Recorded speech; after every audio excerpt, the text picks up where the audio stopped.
As I once was walking in a beautiful green young forest, meditating and deploring the difficulties of this life, considering how, through the grievous fall of our first parents, we came into such wretchedness and grief, I left the accustomed road and came, I know not how, upon a narrow footpath, very rough, untrodden, difficult, and overgrown, with so many bushes and brambles that it was easy to see it was very seldom used. At this I became frightened and wished to retrace my steps. But this was not possible, especially since a strong wind blew so mightily behind me that I had to take 10 steps forward for every one I could take backward. Therefore I had to press on, despite the roughness of the way. After advancing thus for a good while, I came at last to a lovely meadow, encircled by beautiful fruit-laden trees, and called by the inhabitants the Field of the Blessed. Here I met a group of old men with snow-white beards, and one among them was young and had a pointed black beard. A still younger man was present also, whose name I knew, but whose face I did not yet see.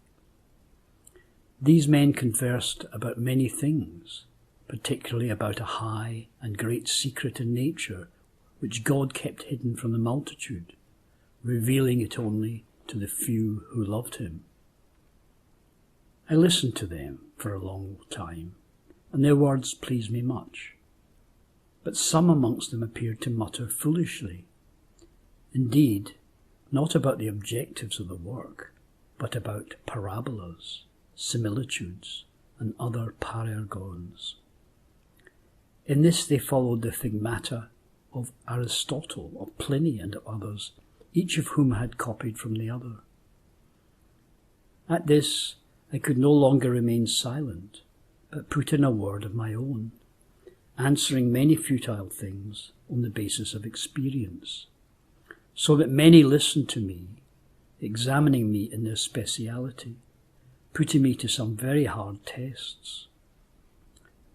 But my foundation was so good that I came through all with honours, whereat they were all amazed.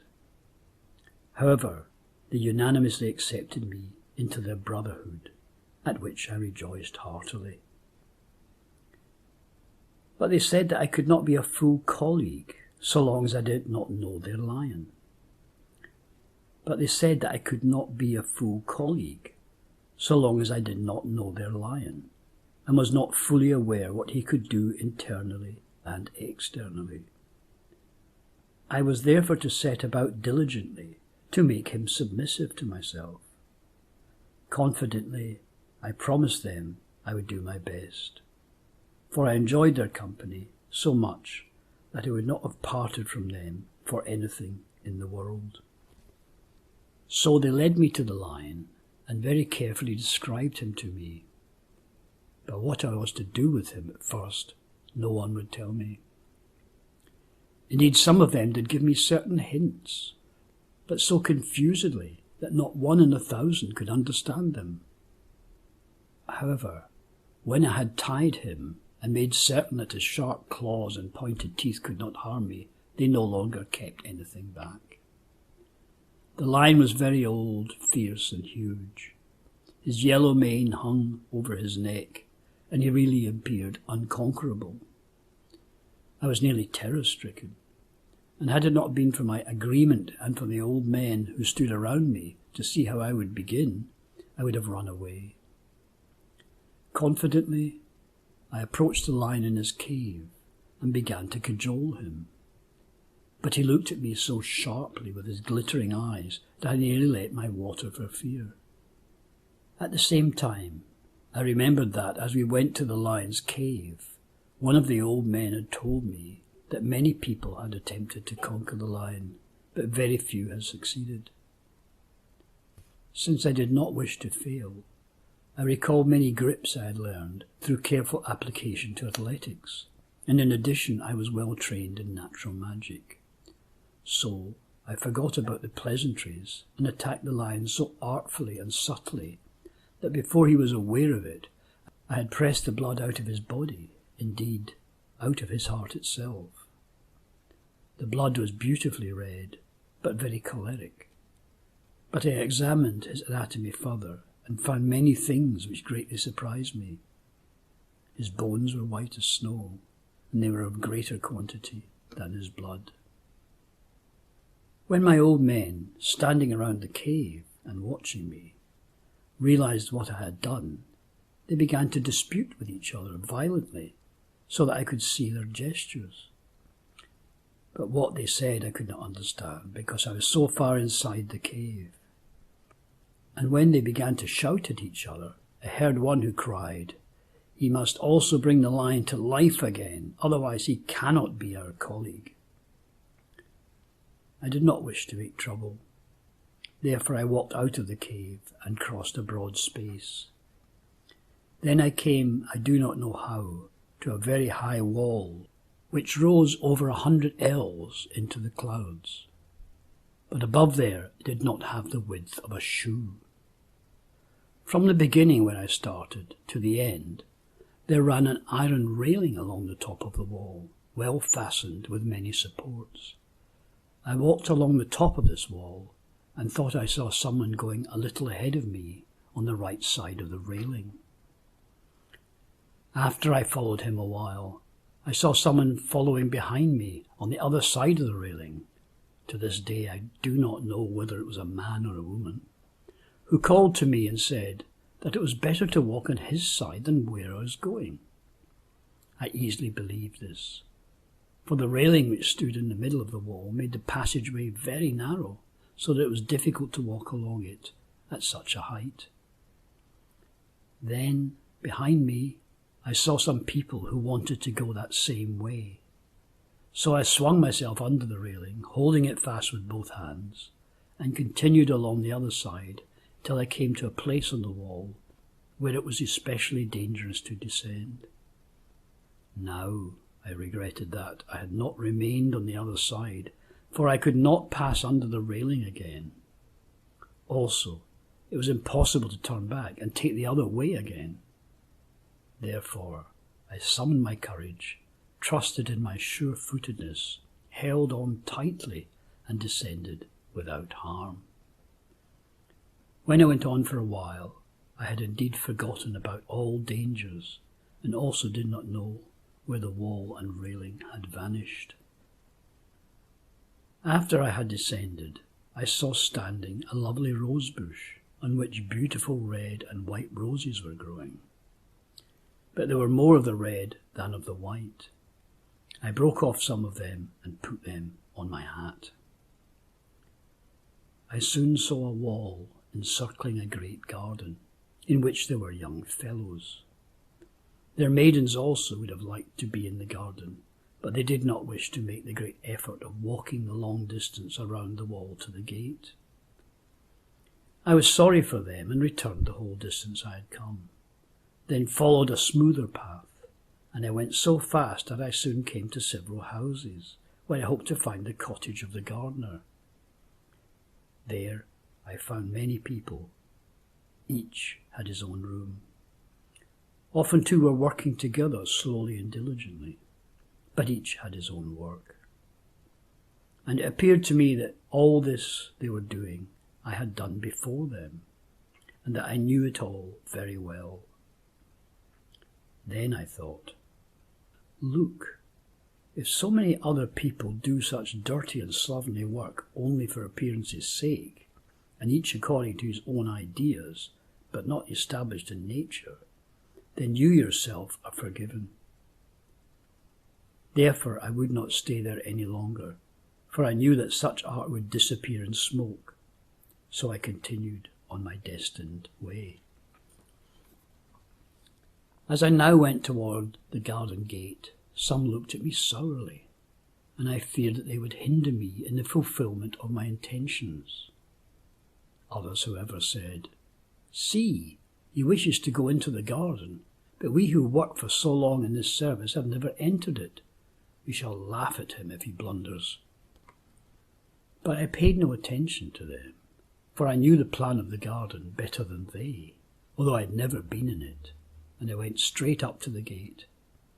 This was locked fast, and one could not discover even a keyhole from the outside. But in the gate I saw a tiny round hole, which one could not distinguish with ordinary eyes, and I thought it was necessary to open the gate there. I took out my skeleton key, especially prepared for this purpose, unlocked the gate, and walked in.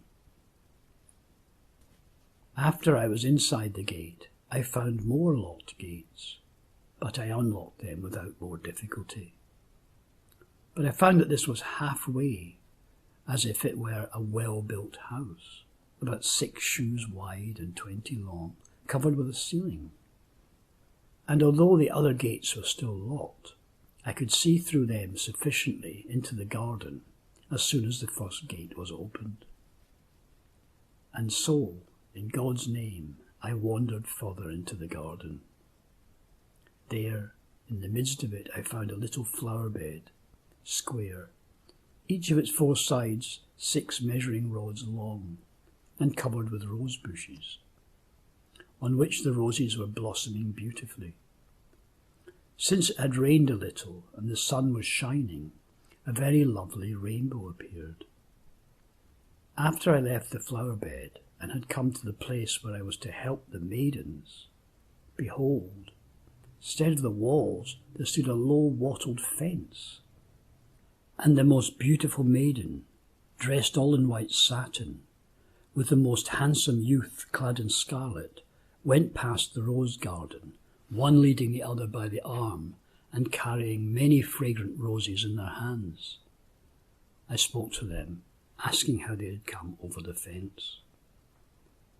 "My dearest bridegroom here helped me over," she said, "and now we are leaving this lovely garden to go to our room to be together."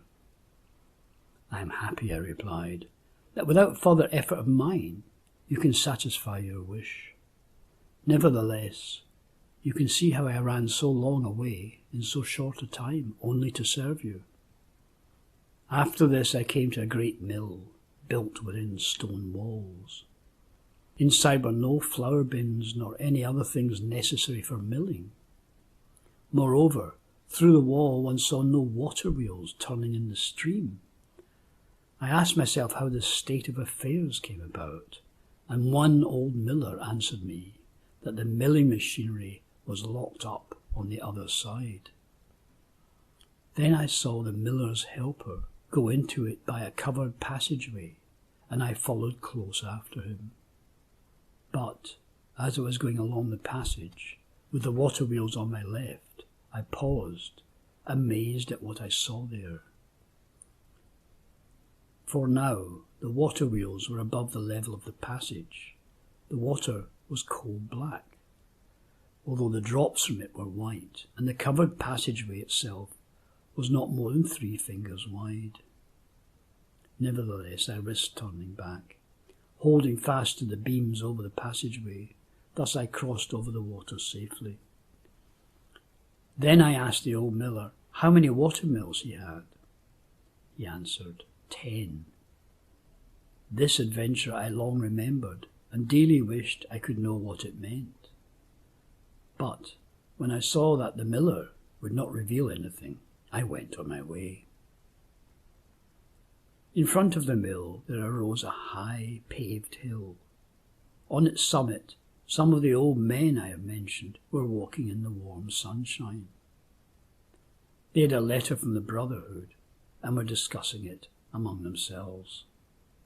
I soon guessed its contents, and that it might concern me. So I went to them and asked, "Sirs, does what you read there concern me?" "Yes," they replied. "Your wife, whom you recently married, you must keep in wedlock, or we shall have to report it to the prince." I said, "That will be no trouble, for I was born together with her, as it were, was raised with her as a child, and because I have married her, I shall keep her always, and death itself shall not part us, for I love her with all my heart." "What have we to complain of then?" they asked. "The bride is also happy, and we know her wish is that you must be joined together. I am very happy, I replied. Well then, said one of them, the lion will come back to life, mightier and more powerful than before. Then I recalled my previous struggle and effort, and for some curious reason I felt this did not concern me, but another whom I knew well. At that moment, I saw our bridegroom walking with his bride, dressed as before, ready and prepared for this wedding, whereat I was very happy, for I had greatly feared that these things might concern me. When, as has been said, our scarlet-clad bridegroom came to the old men with his dear bride, her white garments gleaming brightly, they were soon united, and I greatly wondered that the maiden, who might be the bridegroom's mother, was nevertheless so young that she seemed newly born, as it were. Now I do not know how the two had sinned, perhaps as brother and sister, united in love in such a way that they could not be separated, they being accused of incest. Instead of a bridal bed and brilliant wedding, they were condemned to a strong and everlasting prison. However, because of their noble birth and station, in order that they could do nothing together in secret, and so all their doings would always be visible to their guard, their prison was transparent, clear like crystal, and round like a heavenly dome. But before they were placed inside, all the clothing and jewels they wore were taken from them, so they had to live together stripped naked in their prison. No one was assigned to serve them, but all their necessities of food and drink, the latter drawn from the stream mentioned above, were placed inside before the door of the room was securely closed, locked, sealed with the seal of the Brotherhood, and I was placed on guard outside. And since the winter was near, I was to heat the room properly, so they would neither freeze nor burn, but under no conditions could they come out of the room and escape. But if any harm resulted from a neglect of these instructions, I would undoubtedly receive great and severe punishment. I did not feel well about this. My fear and worry made me faint-hearted, and I thought to myself, it is no small task which has been assigned to me. I also knew that the Brotherhood did not lie, always did what it said, and certainly performed its work with diligence. However, I could change nothing, and besides, the locked room was situated in the midst of a strong tower, encircled by strong bulwarks and high walls. And since one could warm the room by a moderate but constant fire, I took up my task in God's name, beginning to heat the room in order to protect the imprisoned married couple from the cold. But what happened? As soon as they felt the faintest breath of warmth, they embraced each other so lovingly that the like of it will not be seen again. And they remained together in such ardour that the heart of the young bridegroom disappeared in burning love, and his entire body melted and sank down in the arms of his beloved. When the latter, who had loved him no less than he had loved her, saw this, she began to lament, weeping bitterly over him, and so to say, buried him in such a flood of tears that one could no longer see what had happened to him. But her lamenting and weeping lasted only for a short time, for because of her great heart sorrow, she did not wish to live longer, and died of her own free will. Ah, woe is me! In what anxiety, grief, and distress was I, when I saw those two I was to have helped, dissolved entirely to water, and lying before me dead.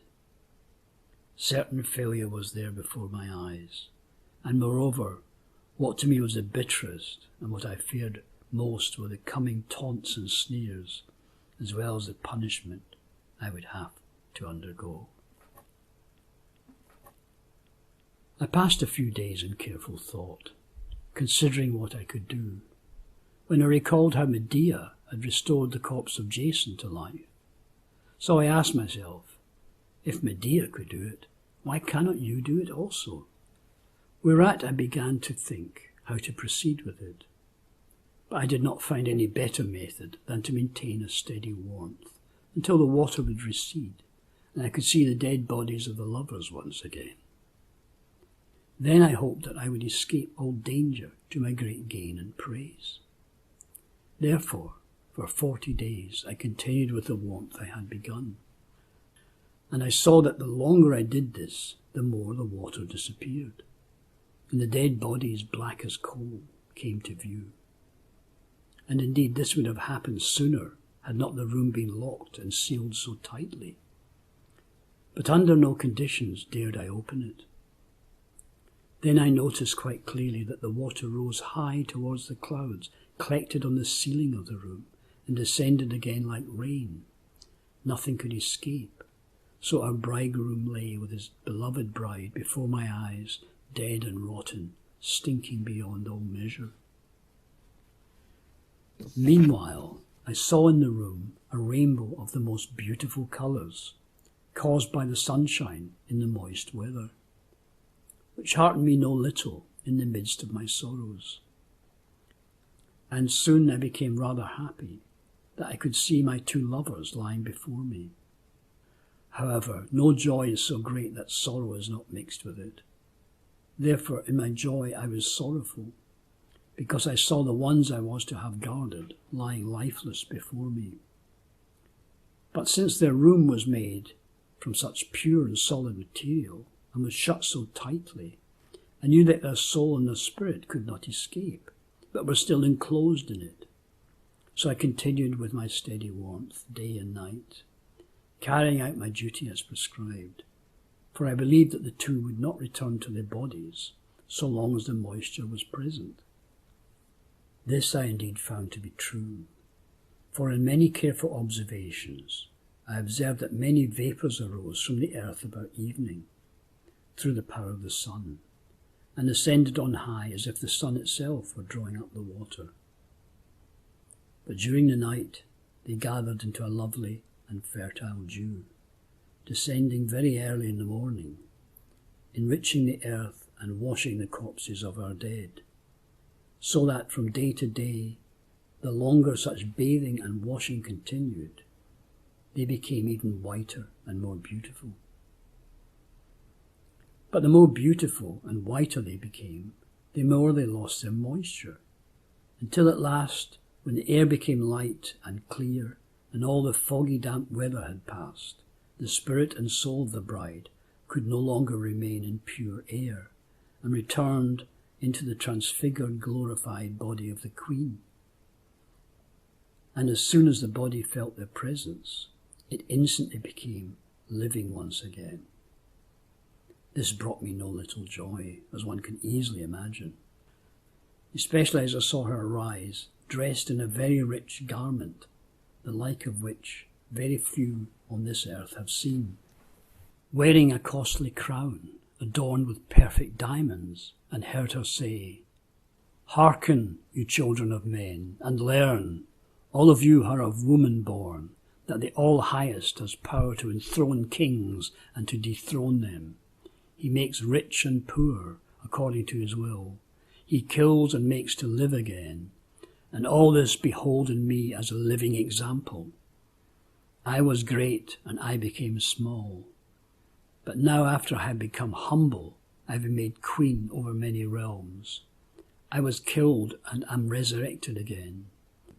To me, the poor one, have the great treasures of the wise and mighty been entrusted and given. Therefore have I been given power to make the poor rich, to extend mercy to the humble, and to bring health to the sick.